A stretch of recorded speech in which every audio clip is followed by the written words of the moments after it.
दमक से दूर रहते थे। उनके बारे में जितना कहा जाए उतना ही कम है। उन्होंने बहुत से पदों को संभाला। वो प्रधानमंत्री के व्यापार एवं उद्योग परिषद के सदस्य रहे। उन्हें कार्नेल विश्वविद्यालय द्वारा रॉबर्ट एस सम्मान से सम्मानित किया गया। आर्थिक शिक्षा में हेडफील्ड रत्न सदस्य। ये वो सर्वोच्च सम्मान जो विश्वविद्यालय कंपनी क्षेत्र में प्रतिष्ठित व्यक्तियों को प्रदान करती।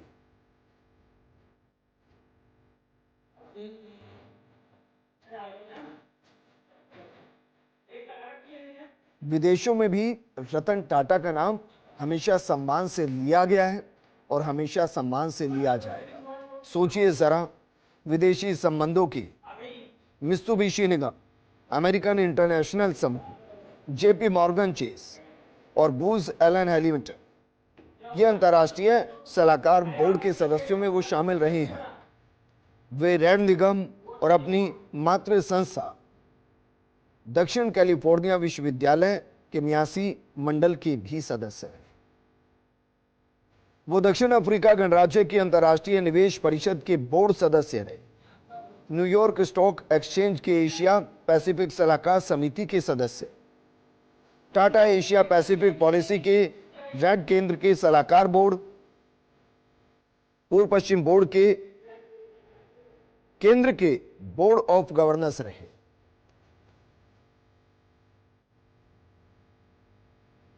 बिल और मेलिंडा गेट्स फाउंडेशन की भारत एड्स इनिशिएटिव कार्यक्रम के अंदर वो काम करते रहे। चीन के जोंगयांग प्रांत में होंगजो शहर में मानद आर्थिक सलाहकार की उपाधि से वो सम्मानित हुए।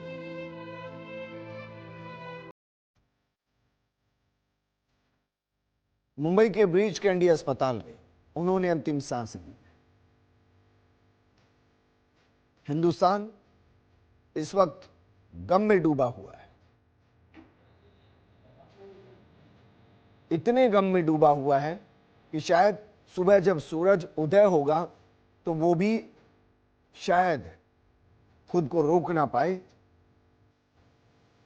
रतन टाटा, ये नाम ही काफी है। और ये भारत का हमेशा वो चमकता सितारा रहेंगे जो हो सकता है इस लोक से परलोक के सफर पर निकल गए, लेकिन हम चांद तारों के अंदर उन्हें ढूंढेंगे। हो सकता है कि कोई कहे कि देखिए, आज जो सबसे चमकता सितारा आसमान में दिखाई दे रहा है, ये रतन टाटा है, जो नए सितारे बने हैं आसमान की दुनिया के, क्योंकि जमीनी सितारे वो हमेशा से हैं। शब्द अक्सर ऐसे दिग्गजों के जाने पर कम पड़ जाते हैं, भाव ज्यादा होते हैं और भावनाओं को शब्दों के जरिए पिरोना बेहद मुश्किल। मैं यकीन से कह सकता हूं कि यह खबर जिसको भी मिलेगी वो गम से डूब जाएगा। वो गम में डूब जाएंगे।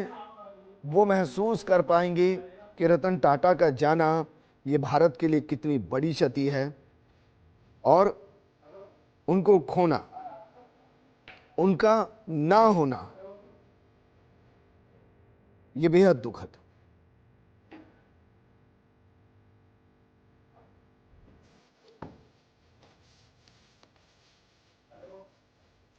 उनके जीवन की बात की जाए तो मुंबई के अंदर वो रह रहे थे। पारसी, एक ऐसे पारसी जो हिंदुस्तान के लिए पारस पत्थर की तरह रहे। उन्होंने जिस कंपनी को छुआ वो अपने आप में सोना हो।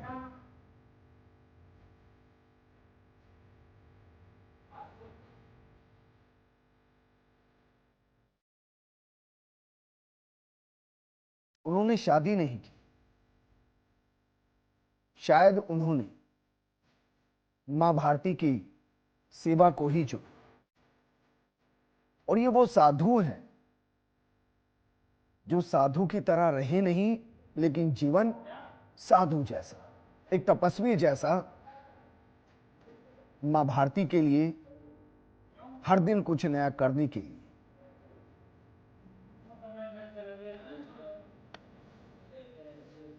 आपको ध्यान होगा,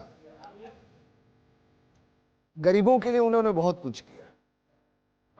और जब कहा गया कि भाई गरीब कार में नहीं चल सकता, तो उन्होंने लखटकिया कार चलाई, नैनो कार चलाई, 1 लाख रुपए की कार लेकर आए ताकि गरीब भी कार में चल सके। मेरे सहयोगी और पॉलिटिकल एडिटर योगेश शर्मा जी जुड़ गए।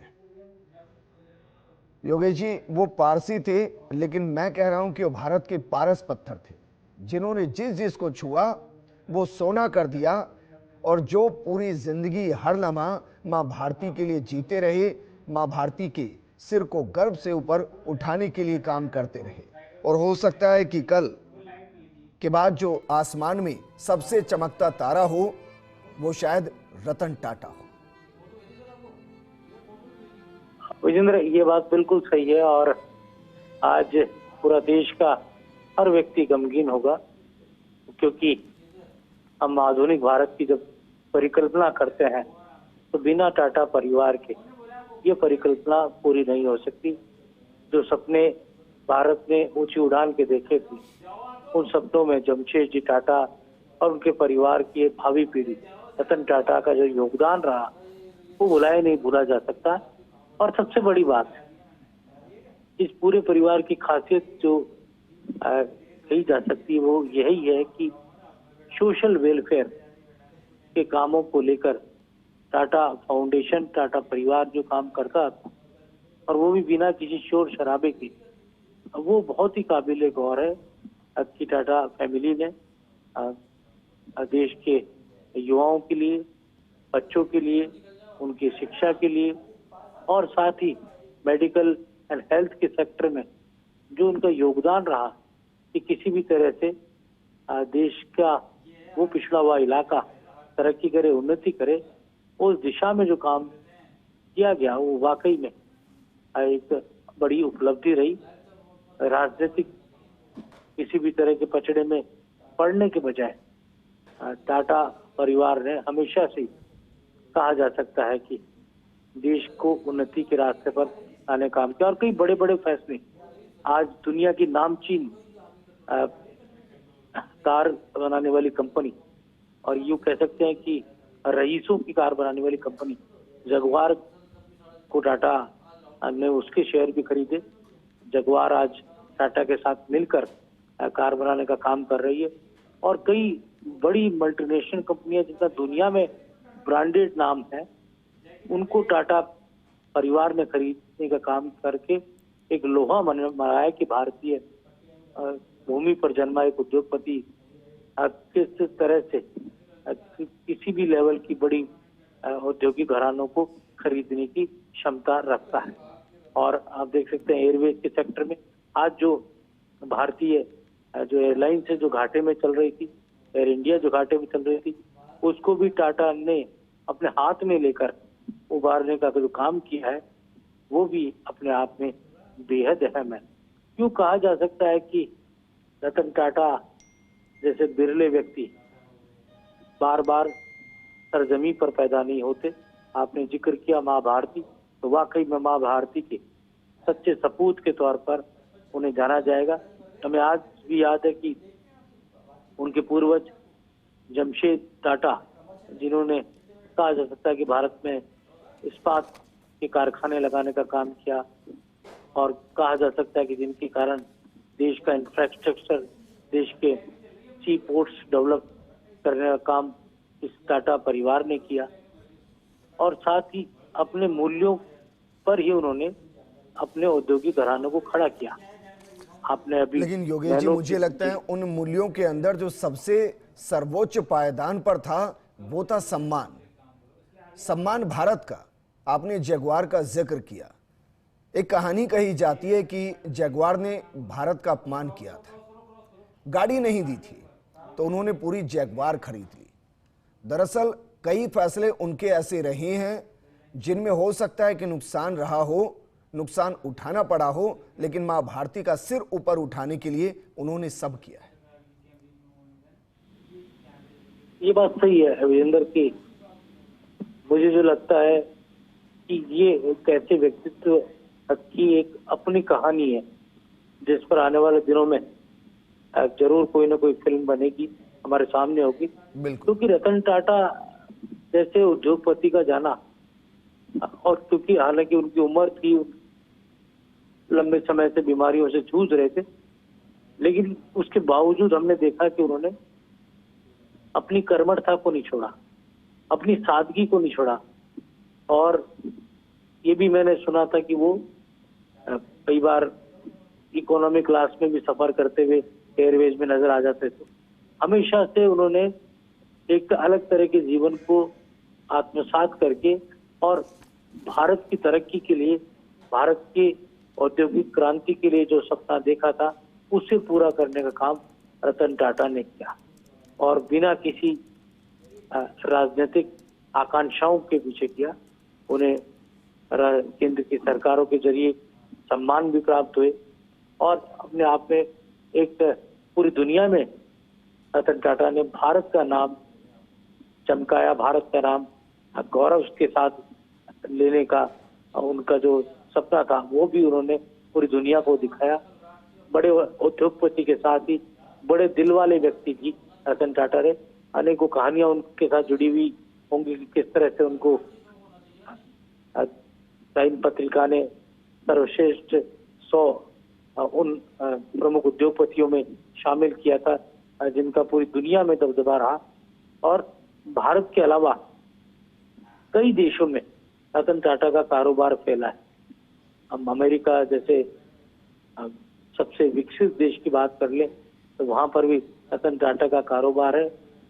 तो हम बात कर लें उस नए उन देशों की जो उन्नति के शिखर पर आगे बढ़े हैं, उनको आगे बढ़ाने में भी रतन टाटा की ख्याति रही है।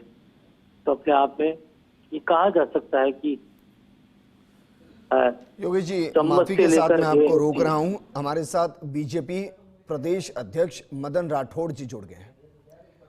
मदन जी, रतन टाटा मैं बिल्कुल नहीं कहूंगा कि वो नहीं रहे हैं, वो हमारे बीच हमेशा रहेंगे।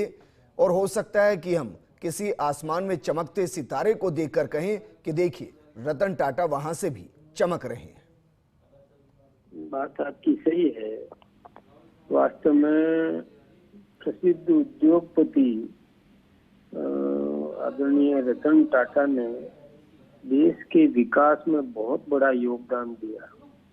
औद्योगिक विकास में उनकी मतलब अविस्मरणीय ख्याति थी। बहुत अच्छा काम किया उन्होंने। यानी यूं समझें तो एक औद्योगिक प्रतिस्पर्धा में उनका बहुत बड़ा योगदान था। बिल्कुल। बहुत अच्छा उन्होंने अलग अलग क्षेत्रों में अलग अलग वाहन भी उन्होंने दिए, कई प्रकार के ऐसे, जिससे कि देश को बहुत रेवेन्यू लाभ हुआ, कईयों को रोजगार भी दिया। मुझे लगता है मदन जी, उन्होंने शायद वो इकलौते व्यापारी होंगे जिन्होंने नमक से लेकर प्लेन तक सब कुछ संभाला हिंदुस्तान में। और इसलिए नहीं कि पैसा कमाया जाए, इसलिए ताकि गरीबों की पहुंच हर चीज तक पहुंचाई जाए। आपको ध्यान होगा जब गरीब कार की बात किया करते थे तो रतन टाटा ने लकटकिया कार लेकर आए थे कि गरीब भी कार में चल सके। हाँ, बिल्कुल सही बात है। नैनो कार भी, और ये यहाँ तक कि आपने बिल्कुल ठीक कहा कि टाटा नमक भी, और वो भी प्रसिद्ध हुआ। आयोडोनाइज नमक मतलब लोगों को दिया, रोजगार भी दिए, कार भी उन्होंने दी, प्लेन भी। और अभी अपन देख रहे हैं, सबसे पहले भी हिंदुस्तान में प्लेन भी वही लेकर के आए थे। बिल्कुल। और जो अभी एयरलाइंस को वापस, जो डूबती हुई को वापस खोद करके वापस अपने उसमें हाथ में लेकर के उसको संभाला, संवारा, तैयार किया ताकि वो उनके द्वारा रोपा हुआ पौधा वो नष्ट नहीं हो जाए। वो बिल्कुल अत्यंत घाटे में चल रहा था ये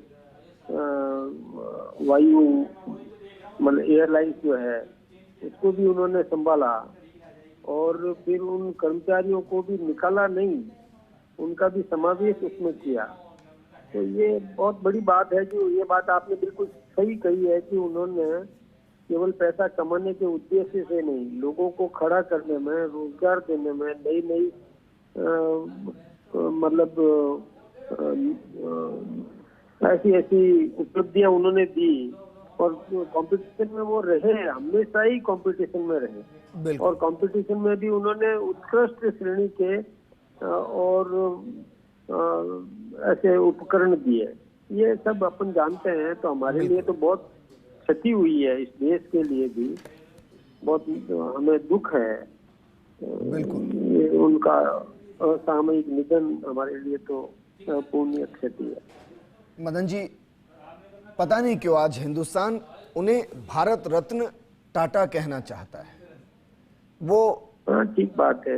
निश्चित रूप से नेतृत्व इस दिशा में भी ध्यान रखेगा और उनका सम्मान तो करना ही है, बिल्कुल करेगा भी। वो पद्म विभूषण हैं सर।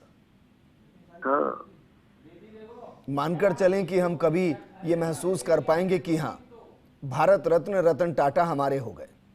क्या इसके लिए कम से कम राजस्थान बीजेपी उनको केंद्र को लिखकर देगी कि इन्होंने जो किया ना शब्दों में बयां हो सकता है और ना ही पुरस्कारों के जरिए उसको लौटाया जा सकता है, लेकिन सर्वोच्च सम्मान हो सकता है। बिल्कुल सही कर रहे हैं, बिल्कुल सही बात है। वो सम्मानित हैं और वैसे अविस्मरणीय रहेंगे। वो बिल्कुल सर, अविस्मरणीय रहेंगे।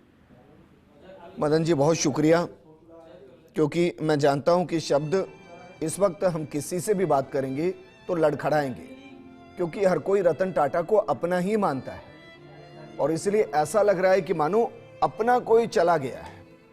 बेहद दुख हो रहा है। शुक्रिया हमारे साथ जुड़ने के लिए सर।